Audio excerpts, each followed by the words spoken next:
Welcome everyone to the 21st webinar in the Governing for Reform in Aged Care webinar series. Today's webinar is entitled The Importance of Leadership and Culture in Engaging the Aged Care Workforce. My name is Nicki Doyle, KPMG Australia's National Sector Leader for Ageing. It is my pleasure to be your host today. I would like to acknowledge and pay my respects to the traditional custodians whose ancestral lands we are meeting upon today. Today, I'm on the lands of the Gadigal people of the Eora Nation. We pay our respects to elders past, present and emerging. We acknowledge the deep feelings of attachment and relationship of Aboriginal and Torres Strait Islander peoples to country. We also pay respects to the cultural authority of Aboriginal and Torres Strait Islander people attending from other areas of Australia. Today's webinar is about how you, your governing body and executive team, can foster leadership and culture in order to engage the aged care workforce. In 2023, Australian business leaders identified within the Keeping Us Up at Night report that their greatest concern for the year was talent, recruiting, retaining and upskilling staff. This universal business challenge of attracting and retaining a talented workforce is crucial for ensuring high-quality service provision and is often impacted greatly by the reputation of an organisation and also its workplace culture. Building a workplace culture stems from strong leadership, with the actions from leaders setting a precedent for the rest of the workplace and building the culture of that organisation. Aged care is no exception, and certainly aged care is still experiencing significant challenges in relation to workforce. And whilst attracting and retaining skilled workers in aged care is fundamental to ongoing innovation and the successful implementation of reforms, factors such as the demanding nature of caregiving roles and limited career advancement opportunities present significant challenges for leaders of aged care organisations to overcome. Ultimately, governing body members and executive leaders in aged care are responsible for balancing a focus on the provision of high-quality services while building positive organisational cultures. An increased focus on empowering older people and upholding the rights of individuals accessing services within the future reforms will require strong leadership and the ability to develop the culture needed to engage the workforce. In the face of reforms, the foundation of a healthy workforce upheld by the presence of a positive organisational culture from which to build towards the future is critical. For today's webinar, I am delighted to be joined by our panellists, Jodi Schmidt, Callan, Battley and Patrick Reid, all of whom I'm very excited to have the opportunity to talk to, and I will introduce each of them more formally in just a moment. Before we get started, I'm conscious that while many of you are joining us today have been participating in the Governing for Reform in Aged Care program for some time, others are new to the program and may be wondering what Governing for Reform in Aged Care is about. If you are here for the first time, welcome to the program. So Governing for Reform in Aged Care supports governing body members, leaders and emerging leaders to strengthen corporate and clinical governance capabilities and enact critical reform within the aged care sector. To view more information about the program or to access learning materials, please visit the Governing for Reform in Aged Care program, which at the Australian Aged Care Quality and Safety Commission website. And if you go onto the website and search for Governing for Reform, you'll be able to access the relevant learning materials. Some of the resources that you might like to access that are directly linked to today's webinar in the topic guide on organisational culture and the podcast on changing organisational culture through compassionate leadership, which is both available on the website as well as available through your streaming platforms.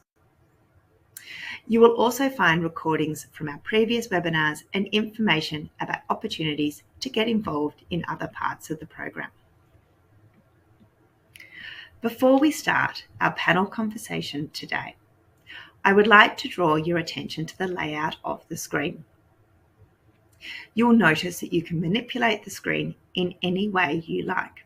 So if you'd like to see presenters in full screen, you can expand the various windows to suit your preference. We're also really keen to make this an engaging discussion. If you would like to submit a question for the panel, please do so in the question and answers box on your screen. We will aim to select questions throughout the discussion of the panel with the panel members as time permits. So, as mentioned today, it is my absolute pleasure to be able to introduce my three panelists. So please join me in welcoming today the panelists for today. So first of all, I would like to introduce Jodi Schmidt. So Jodi is an experienced Chief Executive Officer, Board Director and Chair, having held various senior executive and board positions in both Australia and the United Kingdom, predominantly in education and health in both the public and private sectors. Jodi is currently the Chief Executive Officer of the Human Services Skills Organisation, a national employer-led organisation that champions the recognition of the human services workforce and is focused on responding to the growing and evolving workforce needs of the human services sector, including aged care.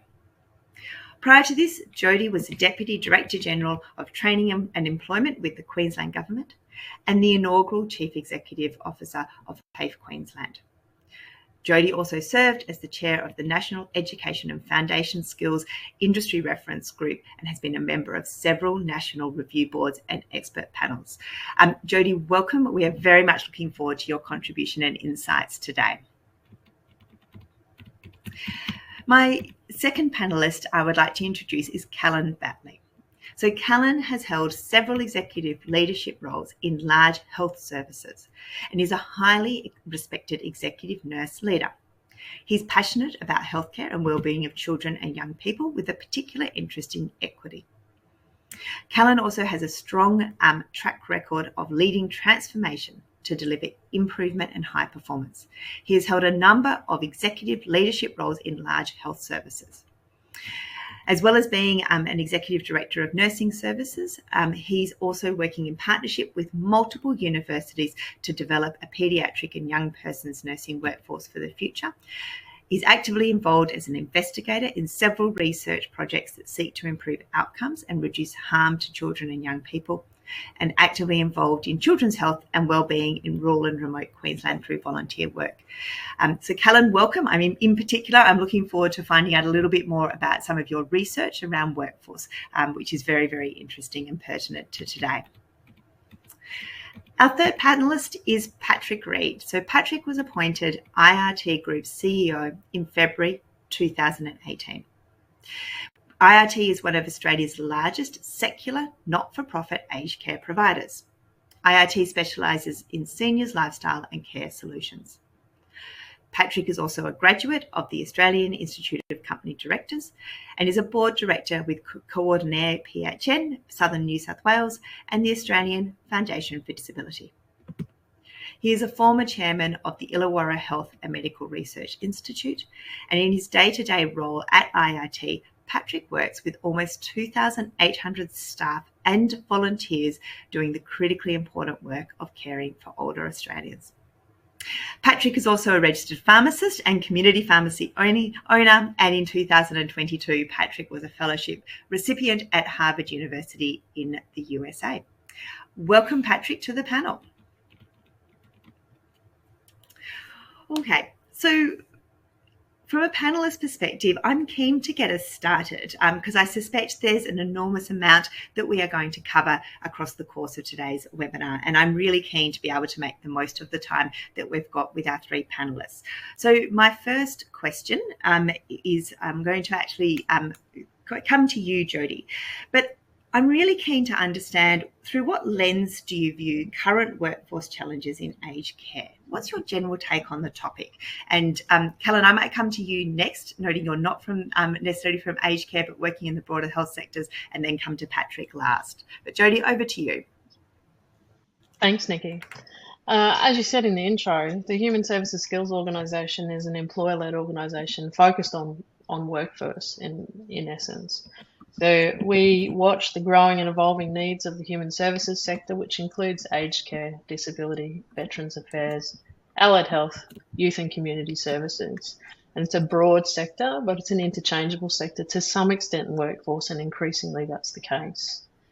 We're particularly interested because health and human services is the fastest growing industry in this country by double the rate of any other industry. But it's also the fastest growing industry in the world. And we are expecting and experiencing skills shortages and workforce shortages across the sector. Anyone who's working in the sector knows that it's been one of the biggest challenges, if not the largest challenge for the aged care sector in this country. So it's critical that we start to address it, particularly as we see our ageing population, the baby boomers starting to reach 65 to 80 over the next 10 years, and the expected increase in demand generally for the care and support sectors across the economy means that we're going to have workforce issues well into the future. In that regard, it's going to be, this conversation around leadership and culture is critical. It's critical to attraction and retention. It's critical to how we address the needs of regional, rural and remote areas in Australia.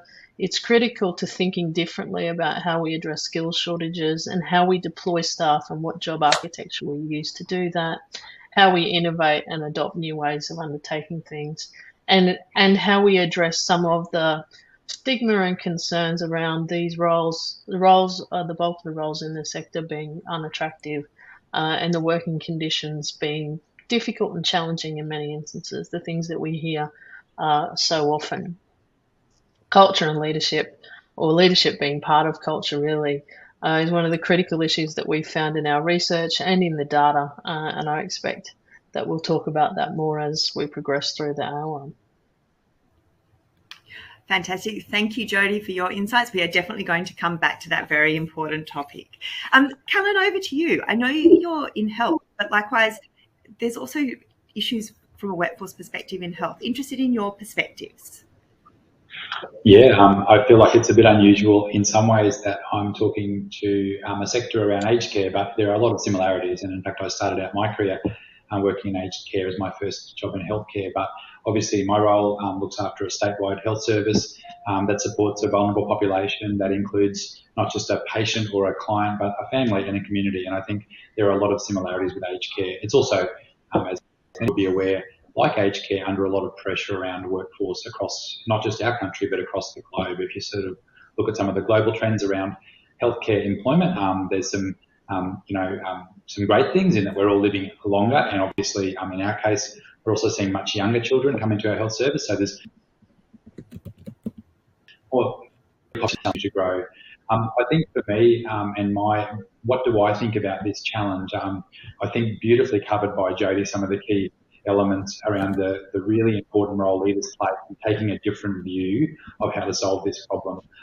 I know certainly in my own experience and some of the research that I'll be able to talk about later, within healthcare, I think it is an important time for us to talk about how we would actually look and lead through some changes to the narrative that we give to school leavers and people interested in coming into healthcare, and in particular into aged care. I'm a father of two teenagers. One's at first year university, one's in grade 10. So I understand the myriad of different options that are available. And I actually think there is some work that we can do, not just in my sector, in the sort of younger generation in paediatric care, but actually in aged care as well. I think other industries have got really clever marketing to young people about the sorts of roles that are available. And I think that probably in the busyness within the aged care sector, that's probably something that leaders would really find challenging, around having that creativity to think really differently. But I've certainly seen the results of that within my sector at a national and international level. And I think culture is important everywhere. I think regardless of generational shifts and other things, I think, I see employees looking for a community within their workplace. Maybe employers are becoming the church and the club that used to be fulfilled in other ways. So I think the challenge that we've all got is looking at ways in which we can create this very positive community, or I like to talk about employee citizenship, this concept where our staff and teams become part of this community. And I think that's something that's a really different way of framing the normal workplace relationships that existed certainly when I entered the workplace 30 odd years ago. Thank you. Fantastic. Thank you, Callan. I really like that. So I'm already starting to write notes. I like that concept in terms of the community and I guess the club and what people are potentially looking for. I'm really interested to come back to that in a little bit. First of all, Patrick, can I come to you to get your thoughts then around the current workforce challenges in aged care and your general take on the topic?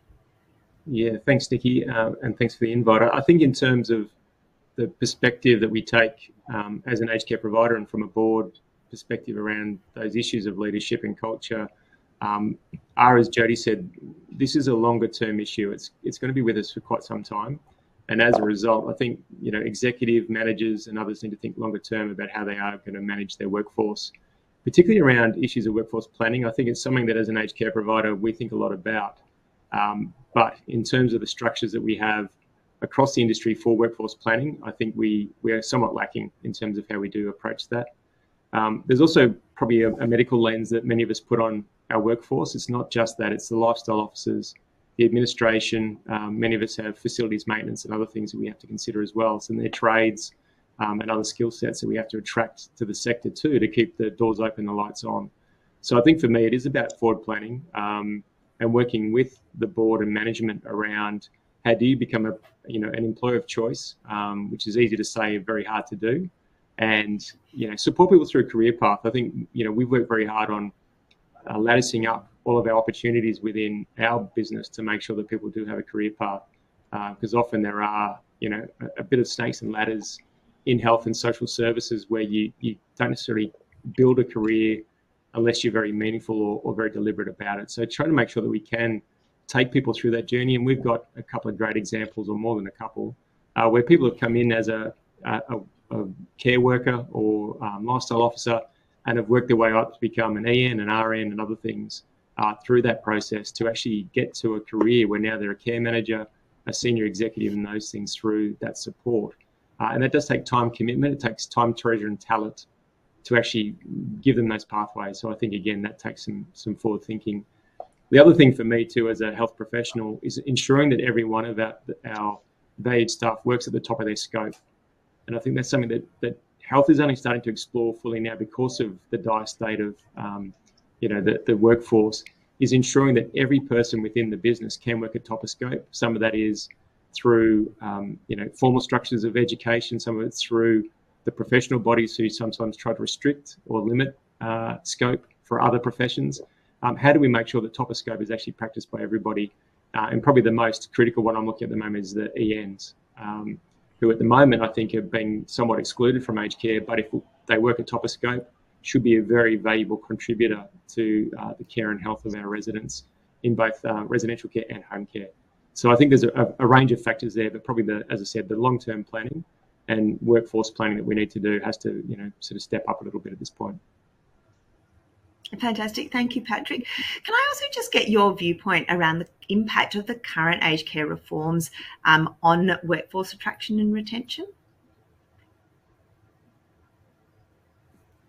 Sorry, Patrick, back to you. Would you like me to repeat that? No, that's fine. Just interested on your view on the impact of the current aged care reforms and what they are having around workforce attraction and retention. Look, I think from obviously the funding and parity of wages is a really important one. So I think that's not a reform issue per se, but it is a funding issue that has come from the reforms and from the Royal Commission. Very thankful that we have that opportunity to pay our staff, probably not what they're worth, to be honest. It's still below what I think is parity for that type of work, but certainly making sure that there is equity in funding for wages is very important. So that's an important one.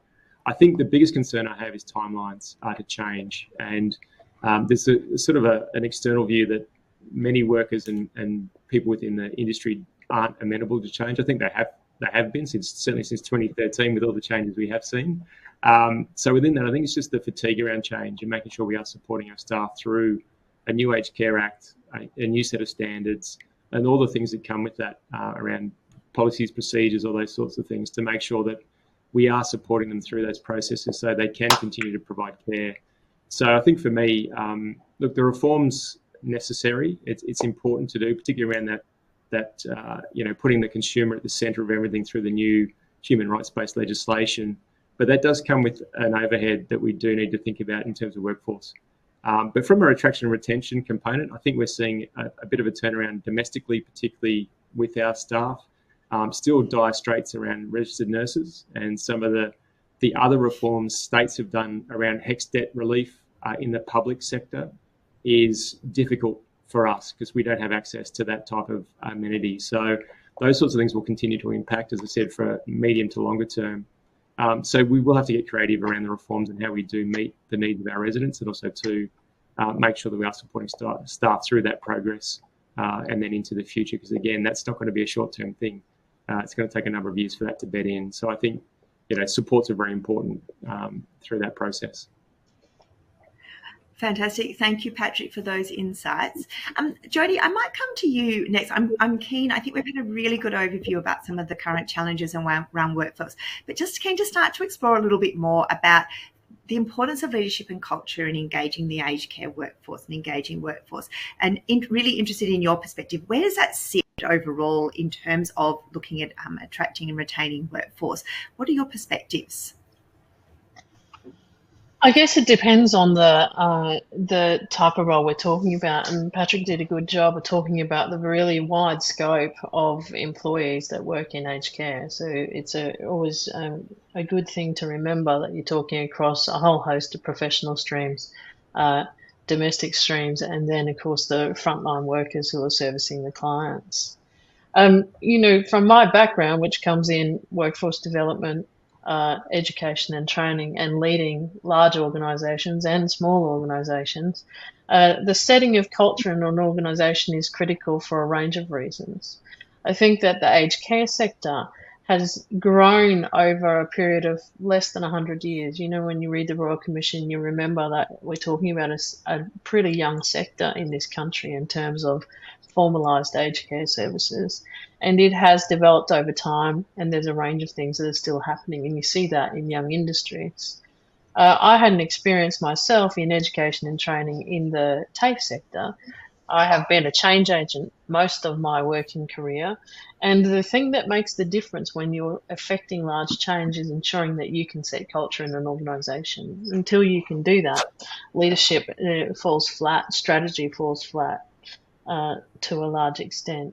So it's about engaging staff, the existing staff that you have, building reputation for engaging staff, and certainly creating that community that Callan talked about. What we look for in our work is that we have an organisation that cares about our well-being, that we have the resources we need in order to do the job, and that we have an environment that's positive in that regard in terms of thinking about our future pathways and the like. Both Patrick and Callan have touched on that. The ability for the aged care sector to do that and the pressure that it's been under has been very difficult, but we start to see employers really focusing on it now. How do we become an employer of choice? How do we actually set that environment in place? How do we make sure that we have all of the process that's necessary in organisations that are distributed and changing in their service delivery, whether it be the increase in home care delivery and the reduction to some extent in residential, depending on what sort of provider you're talking about. But at the end of the day, culture is created by the communication you have, the supervision and leadership at your local level, the relationship that you have with your clients, and the relationship that you have with your colleagues. What you see from upper leadership is also critical, and the reputation of the organisation will start to flow into attraction and retention. And retention, of course, is one of those issues that we have started to see in the aged care sector reduce.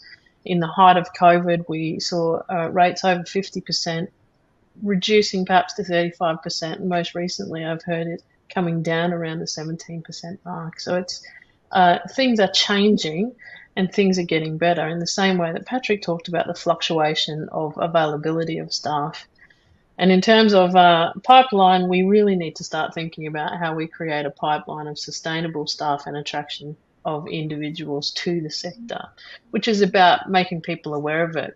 If we focus on young people for a short period of time, we did some work in 2021 asking young people whether they consider aged care as a viable career choice. And in many instances, they don't know about it. So it's about raising awareness. But they also don't understand the jobs and the roles that exist in the sector in order to be able to think about it as a viable option. So there's a range of ways that we can address that as we go forward. But I think in terms of this discussion, culture in the organisation is going to determine what happens. Referrals are one of the clear ways, certainly at the coalface, for individuals to refer others to work in the same organisation, and that's clearly shown. So it depends on where we focus as to what the answer is.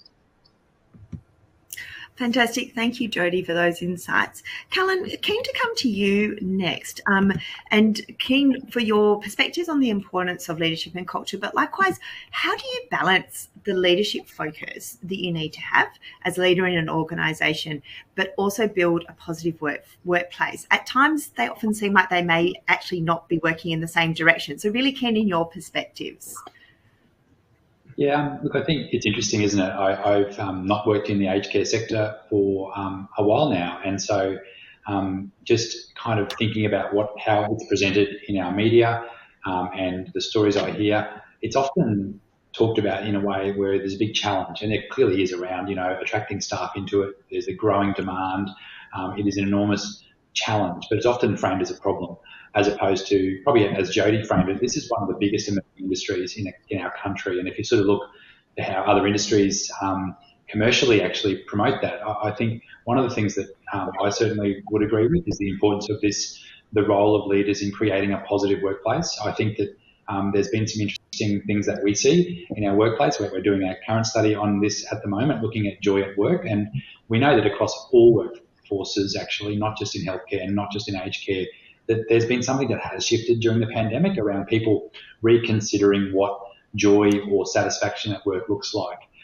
But what we know certainly in our workforce, and I think I'd encourage others to look at in their workforces, would be the role in which a leader plays in creating an environment where staff are really linked well to the purpose. And I can't think of many jobs more purposeful than aged care. And I think that one of the things that our study shows is the other important thing is teamwork. Actually, one of the most draining things on staff or individuals, or one of the most positive things staff take, isn't just providing good care, which is what I would have said 20 years ago. Nurses come to work or carers come to do a job about providing good care. I think that is still true. I think it's true of every industry, actually. But one of the biggest things that feed joy and satisfaction at workplace is actually your local team.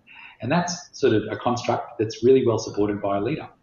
Whether it's the local leader or the executive leader, or all of those people actually create that environment where staff can come and feel that it's a safe place, a really positive place where their contribution is actually valued. But importantly, and I think we often undersell this in healthcare more broadly, in all parts of healthcare, from the little children that I look after in my health service here through to aged care services. Actually, there are many industries that have nowhere near the impact of aged care. And I think that connecting our staff to that purpose is something that some leaders will probably do very, very well in the sector, and some may need to look at how they do better. And I think that post-COVID or pre-COVID, that was important, but certainly we've seen that shift of satisfaction. I think the only other thing that I would sort of say about the importance of the role of leaders, I think that when you're working in an environment that's very stretched, and I'm coming to you live from an office that's above a hospital today, as we have a service that's statewide and we work in other health services, but in this hospital we're above 100% capacity. So we're very busy. And so leaders often get really tied into the really busy state of solving today's problems, which is absolutely important. But I think that balance of always making or eking out some time that's looking at some future focused ideas or things that go to solve those problems or go to create a new way of working for you or for your team. And if I look at reform in any sector, and I look at aged care, I wonder how many senior leaders might feel like they're a recipient of that reform rather than they're taking control of it. And I think certainly in my sector, that's something that as leaders we eke out time in a busy week and month and year to ensure that we're actually designing the reform that we want rather than a recipient of that. But that balance is a constant challenge. And I think that requires a lot of discipline, and it relies on a really good team. Like, in my case, I work part of an executive team, but whatever team you find yourself in, actually having a team that's keeping an eye on that around the well-being and balance that you're sort of holding. And to some extent, a boss that, for me, is keeping me accountable to that, making sure that whilst I'm solving some of today's problems today, I'm also hopefully being part of designing some things for tomorrow that help us and most importantly, help our workforce. Fantastic. Thank you, Callan, for those insights. Patrick, I was keen to hear from you, particularly given Callan's insights about how you potentially do that as an aged care leader. How do you take that leadership focus, drive towards excellence, but also build the positive workplaces, taking some of the linking the purpose through to the workforce, but likewise taking that time to be able to step back from the day-to-day challenges and looking longer term to help build out that viewpoint that will help with the attraction and retention of workforce. Yeah, absolutely. I was busily writing notes myself as Callan and Jodi were talking. So I think within that, certainly the purpose, we're a not-for-profit aged care provider who's community owned. So making sure we do refer back to why we exist and why people do seek us out as both a resident, but also too as a staff member. Many of them do align themselves strongly with that charitable purpose that we do have. And around that is ensuring that we straight to that. We do need to be true to our purpose and reflect that back in how we do operate. So that's important. I think too, being very explicit from that leadership crossover you spoke about, making sure that we're very explicit with what our goals are, our KPIs, all those sorts of things, and communicating them so people know how they're contributing to that outcome as a charity. If you're not explaining, that filling a pothole on the road for a road worker saves lives from car accidents. Similar analogy in aged care, that the work somebody does in an office or an admin or in the gardens or somewhere else adds value, joy and things to a resident or to a customer is very important. So connecting them back to your purpose is always, a very important thing. I think too, I think the old saying is that, most workers leave their immediate manager, not the job. So it's often the bad management that sends them on their way. So investing in your leadership, making sure they do understand how to nuance things, how to work with people, how to, work with conflict resolution, both for the staff members and sometimes, as we know, with our residents. Those sorts of things are important, and investing in leaders. And leaders aren't just those in formal positions. There's leaders at every level in every business, and making sure you've identified those people. They might be cultural leaders, they could be thought leaders, they could be team leaders, whatever it might be, understanding that. And what we do know in aged care, particularly, when you look at residential and home care, is our spans of control are very big. We have one person in charge of maybe 100 people across a facility, notionally in charge. How do you actually build into those very broad structures, team leaders and management, supports, etc., to look after the pastoral care aspects of your staff? And so we're always actively looking at how we do, add that, not hierarchy, but support in for people working in our facilities, because we're asking them to do very important work, very serious work that does require at times support in context at that time, which when you have a broad span of control can be difficult.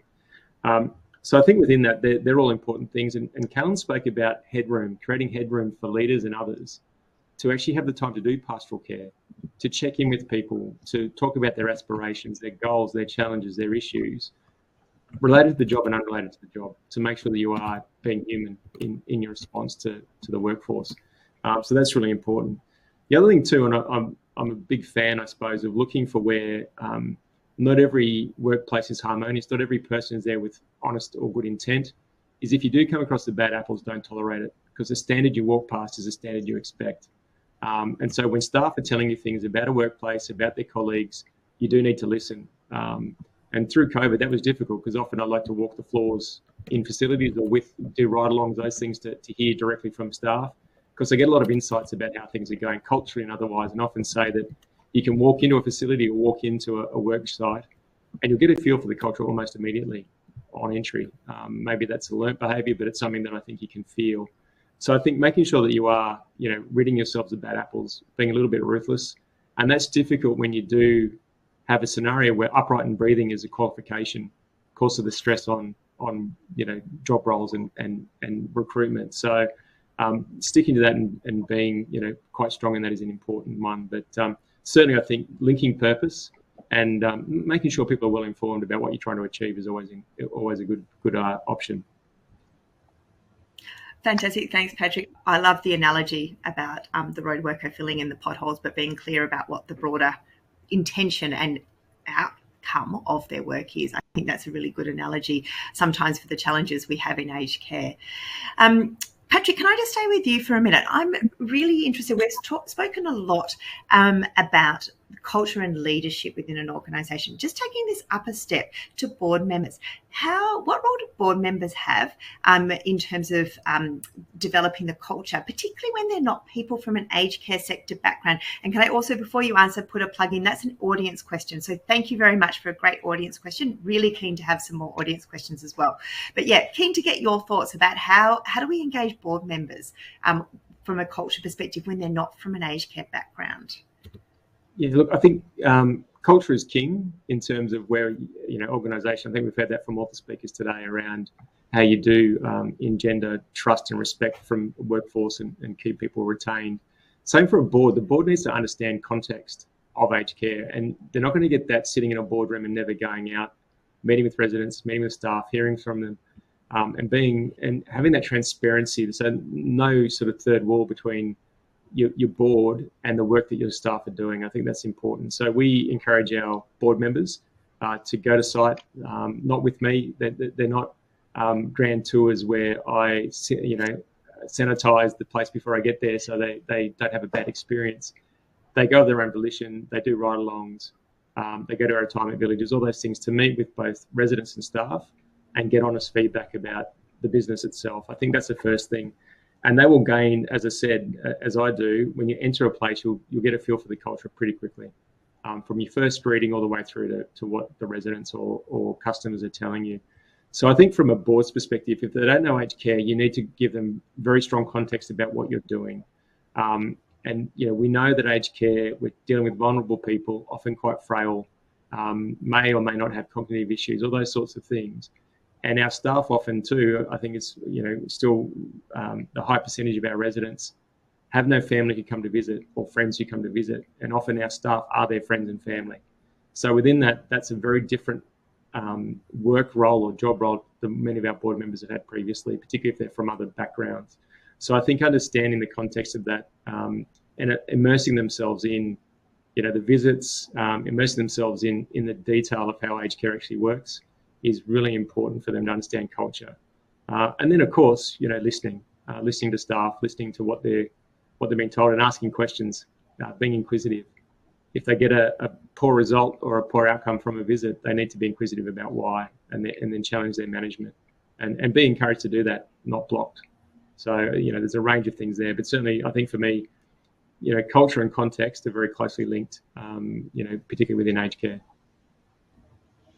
Fantastic. Thank you, Patrick, for those insights. Jodi, I've also got another audience question, which I'm really keen to get your thoughts on. How important do you think it is that people with skills outside of clinical service delivery can contribute to aged care? Do we have an aged care workforce that is overly reliant on a clinical service mindset? Good question. I think there are some obvious answers. You're talking about service delivery, and it is a services industry mindset. I think what's been really clear over the last 10 years is that aged care has benefited from the entry of skills from other sectors into aged care delivery. And of course, while clinical delivery is really important, and you will find clinical excellence models and clinical staff being led and leading in these organisations, so is general management and operations strategy, all the things that we're talking about, and certainly the role of the board in driving strategy, expectations, performance and accountability. We can draw from the Royal Commission into Banking around the responsibility of the board for the culture and the risk appetite inside an organisation. And equally that could happen here, and you'll see that coming through the new Aged Care Act very strongly in terms of the responsibility for person-centred delivery of care and a range of continuous improvement operations on the way towards excellence in clinical care. So, we talked around it a little bit, but a board can have not only a sense of the culture in an organisation by seeing and feeling it, but also seeing what staff engagement looks like, surveying it, understanding what retention looks like, understanding intent to leave, a range of things that you'll get out of the instruments that you have in many industries and in many organisations. The other thing that brings is a different way to form other industries and to learn from experience of other industries. I said before, it's a relatively young sector. Those with hundreds of years have had that continuous improvement over a long period of time. And if you can learn that and address it in the way that you think about things, it would be a great thing. If we connect culture with workforce, we've talked about the busyness of the sector and the fact that in many instances, service delivery means that you're working on the day, during the day. Deployment of the staff and the way that we deploy staff and thinking about how we introduce technology, process improvement and a range of things will be critical to the success of the aged care sector into the future. And certainly the things that Patrick talked about ensuring that your staff are working at top of scope. Are we rostering effectively? Are we deploying staff effectively? Are they travelling in the right distance if they're going to home care? And are we maximising the efficiency of that? They're all part of the operation of home care, aged care, residential, and other services that need to happen. And let's remember, it's also a client-focused service. So attracting clients, attracting residents, attracting and servicing families are all part of that frame. So it is an end-to-end service that it's focused on a particular clientele that needs a service excellence framework and a need to make sure that the organisation is operating. So it's like any other large business, large corporation or entity that we engage with on an ongoing basis. It needs the excellence in its core delivery and the wraparound services that make it work. Fantastic. Thank you, Jodi, for those insights. There's a lot to consider there, and I think safe to say there is a lot of different skill sets required in order to be able to deliver aged care, not just clinical. Callan, keen to you. This is clearly a very complex issue. We all know that. We've been talking about it today. But I think part of the challenge for leaders to overcome this is to build a deep and accurate understanding of the problem and also looking for solutions. I'm interested about your thoughts about what role research and thought leadership play in finding solutions. And it is a little bit of a trick question because I think part of it is I'm really keen to actually get an understanding and an overview for the audience of some of the great research that you're doing around this. Yeah, I probably I'm going to quote some data now, which might be sort of a picture that looks really quite Pollyanna-ish and looks really quite good, but it didn't start that way. And if anyone knows the background of Children's Health Queensland, it's only a 10-year-old organisation this year, but I think some of the principles really apply anywhere. I can't emphasise enough something that Jodi said as well, and also around looking outside of your industry. So we didn't look inside healthcare to develop our workforce plan for Children's Health Queensland. We actually looked at a lot of other industries globally, and we took the best bits, and obviously we had to make them fit our context and the types of people. The other thing I think that both Philip and Jodi have said that I just want to affirm as well is that we've changed our clinician workforce strategy to be a health worker strategy, and everyone who contributes to healthcare, including our HR staff, our gardeners, are part of that strategy. If you're a gardener in a health service, whether you're in aged care or in a hospital, part of what you do contributes to what we do every day. If you're in security, so I think making sure leaders, boards, etc., are considering holistically healthcare workers, and of that, yes, you'll have clinical people that might be in a particular part of that service, but you'll have everyone that you rely on to provide that. So I'm very much in favour of taking a holistic view. If you're an accountant in an aged care sector, you're probably working as hard as any nurse is. Actually, it's a very hard job, so we should be supporting those people.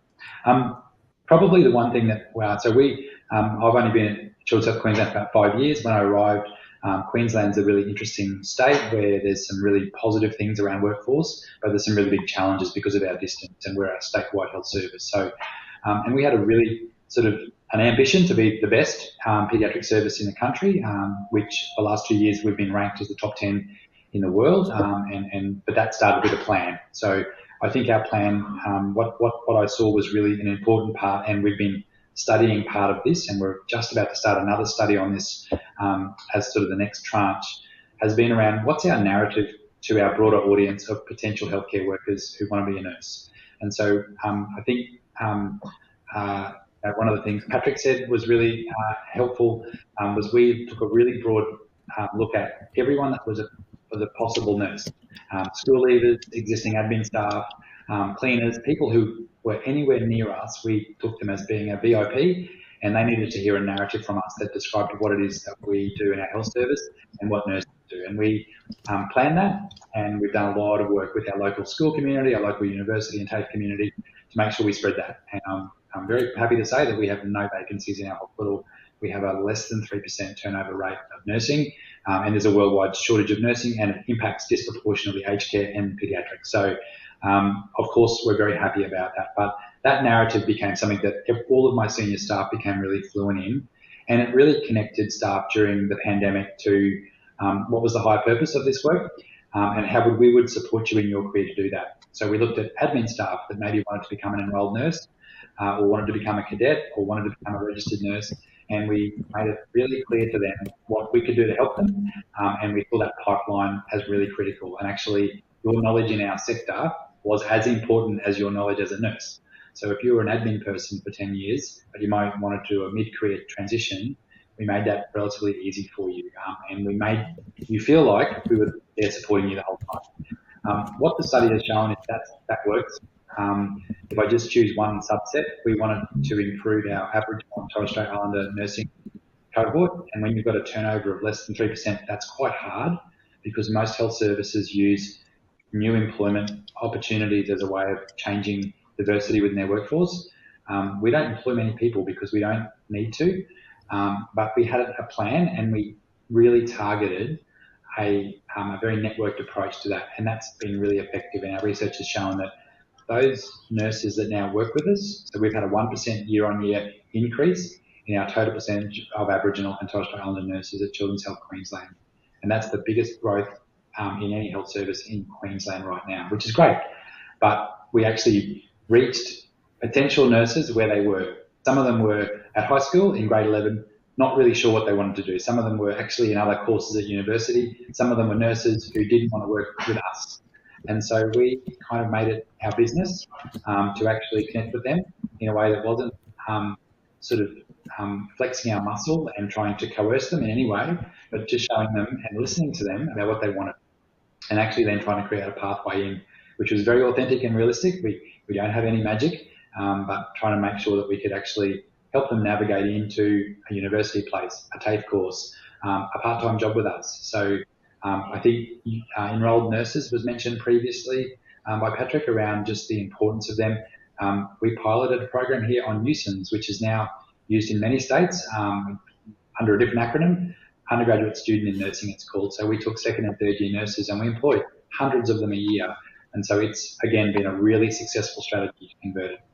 But I think one of the biggest things that I've seen probably shift is certainly well-being is something that leaders are faced with as a challenge to sort of try and support in a workplace, and this notion of compassion fatigue, and whether you're in aged care and you're dealing with a really critical season in someone's life, and often their family and their extended community, there's a beautiful privilege to that, but it's also quite stressful.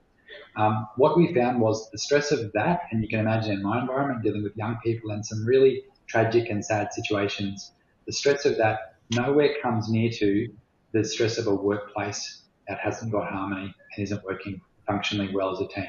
That is far more stressful to the average person than actually working in a sector where they're dealing with some really real life and death and really challenging situations for families. And so actually having leaders that, yes, focus on wellbeing, that focuses on supporting people who deal with the pointy end of aged care, but also looking at their team environment and some really basic things that I think we actually sometimes really value when you go outside. And so we've taken a lot of inspiration from about 3 industries.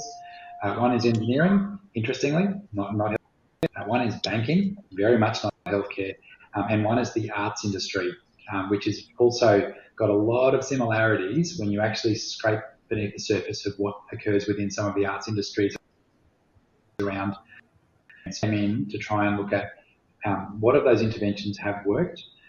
Interestingly, one of the most recent bits of data we've been looking at is around how well staff have responded to a well-known plan, which sounds very boring, but actually we have a PhD candidate at the moment that I'm supervising, and he's looking at actually just having staff being aware that the organisation is doing these things now and into the future to support them, or to look at the next wave of staff coming in, has been incredibly positive. And we make sure we involve our staff in those events that connect with school students, with the community, about the future generation. I think that what's happened certainly in my area is that the frontline staff don't get much of an opportunity to sort of play in the recruitment space. But why not? They actually have these great stories of what it's like, and also, you have to be careful and curate a little bit of that to ensure that the right people are involved with that. But we found that to be highly effective in our health service as well. And it's one of the things that certainly staff that do select us, and when we look at their Net Promoter Score of why they stay with us, that connection of that person on day one when they were in grade 11 or when they were at third year university looking at what hospital or health service to work in, that connection, not with a senior leader like me or someone from our HR team, but with a frontline clinician, was really powerful in them seeing themselves in that role in the future and actually choosing us. And certainly some of the studies we've done have shown that's really important. Look, I think the other thing is flexibility. I think I feel really old saying this, but back when I started, workforces weren't flexible, and probably I wasn't flexible as a leader. But we know that's true. I don't think it's a generational shift alone. I think it's actually people are wanting roles and industries to be more flexible. There's some elements of that are really challenging in health and aged care. So working from home isn't an option for a frontline carer, and it is an option for many other industries now. But there are lots of other things that we can do around flexibility. And one thing that staff really want to have said to us time and time again, and certainly something we continue to strive for, and it's been really effective in getting a more diverse workforce, has been creating way more flexibility for them. And that's often quite individual, which is tricky. What one staff wants is a bit different to what another staff wants. So having corporate strategies for that's often tricky, but knowing your staff and what you can do and how you can work with them is really important. Fantastic. Thank you, Callan. We are fast running out of time. I'm keen to just have a final question, which I'm going to get each of the three of you to answer, noting that is probably not, we can't cover everything, but just what are your 1 or 2 top tips or insights about the best place to start in evolving an organisational culture and increasing trust? Jodi, I'm coming to you first, then Patrick, then Callan. Jodi, over to you. Thanks, Nicki. For me, it's about engaging staff in the conversation. Communication is really critical, and identifying where some of your strengths might be and where some of your weaknesses might be, and acting on them straight away. We've talked broadly about the culture and what it is, but it's really the way that people describe how we do things around here. And when you get a sense of that, you get a sense of what things need to be addressed immediately. Certainly, anchoring it in values and purpose in the organisation, it's easy to do in aged care because it's a values-driven sector and the purpose is really, really clear. And then addressing those things that you really can, the hygiene factors. The healthy environment is really critical. Research shows you that staff or workforce are much happier if they know that there's one person that they can trust with the confidence at work, and they know that that person will act in their best interest as an individual. It's those kind of factors. I also want to reiterate the vicarious trauma issue that is part of the sector in which we work in that Callan brought up, and also the fact that trauma is also part of the experience in the organisation because they happen simultaneously. And it's one of the things that we really need to help with well-being for this workforce. The slide that's on the screen at the moment is one that came out of the UK, and research in the UK, particularly out of home care, where they were experiencing turnover rates of 75% or more. One organisation, 10,000 staff, were turning over their staff nearly 100% each year. And then what they started to identify is that there's organisational factors and people-focused factors, and there's some that are controllable and some that are less controllable. And it really just gives a frame, if you look at it, and I work with boards and CEOs around, where do you think the issue is and where should you apply your effort at this point in time? And invariably you end up in the bottom right corner around what's the quality of supervision happening, what's the relationship with colleagues, how does that impact on their relationship with their clients? And of course, the bottom one I can't quite see, but I can if I see my slide. Leadership, and leadership's the topic that we're talking about here, which is implicit in culture. The others are really critical too organisationally, and we often don't bring them to the fore. They don't sound very strategic, and I mentioned it. Rostering, really critical, workload, being conscious of it. This is a workforce that will work overtime, extra time and otherwise, and everybody said that here, but it needs recognition, it needs understanding, and it needs nurturing, and they're the things that both Callan and Patrick have also said. Fantastic. Thank you, Jodi. Noting we are almost out of time, but Patrick, coming to you, have you got a 30-second insight that you think you would like to leave the audience? Yeah, I think there's a couple of things. First of all, culture has to be led from the very top. So your board needs to understand their role in culture and be very proactive in how they determine that. But in saying that, as Jodi said, they don't go away, have a love in and do the values separately to the business. The staff should be involved in that and understand that. And contribute to those values, but also too what behaviours they wish to see from those values. Staff determining how they do react to the values or how cultures manifest at that very granular level at the front line is important. I think too accountability, making sure that things that are within control of the staff, that they do have accountability, but also to control.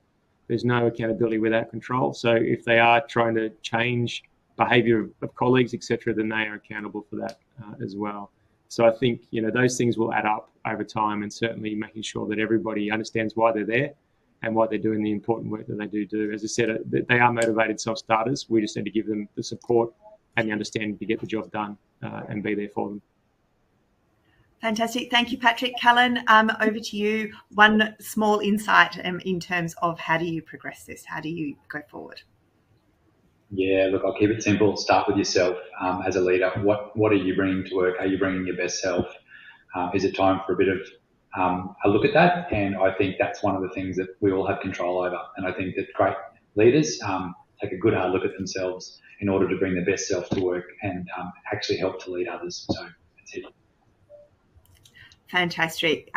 Great insight for all of us. Thank you, Callan.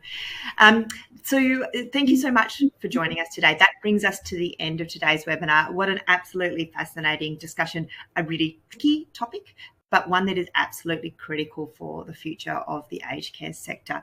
I've certainly taken a lot out of today, and I heard Patrick say he was scribbling away. Likewise, I've got lots of things I think for all of us to think about, including looking outside of the industry, making sure we're looking strategically about and holistically about the workforce, but really looking, there were some great, very practical initiatives about connecting that culture to workforce. So hopefully everyone has taken as much as I have away from today. Following today's events, we will be sending you an email with a link to provide feedback. Please take the time to do this, as it's very valuable for us to hear from you. We're trying to adjust the experience as we progress through these webinars events, and your feedback is crucial in being able to do this. As mentioned earlier, to view more information about the Governing for Reform program or to access learning materials, please visit Governing for Reform in Aged Care program, which you can find at the Aged Care Quality and Safety Commission website. So some of the other learning activities you may want to access includes the topic guide on organisational culture and the podcast on changing organisational culture through compassionate leadership. A quick note that the next Governing for Reform in Aged Care workshop is upcoming on the 19th of March. This will be on the key to trust building, a spotlight on the trust equation, which I think is a really nice complement to some of the discussion we've had today. To register, please go to the Aged Care Quality and Safety Commission website. Please share the post-webinar content and video with your network. We look forward to having you join us for our next webinar on March the 27th, which will be looking at the role of artificial intelligence and other emerging productivity tools in the future of aged care. Thank you very much for joining us today.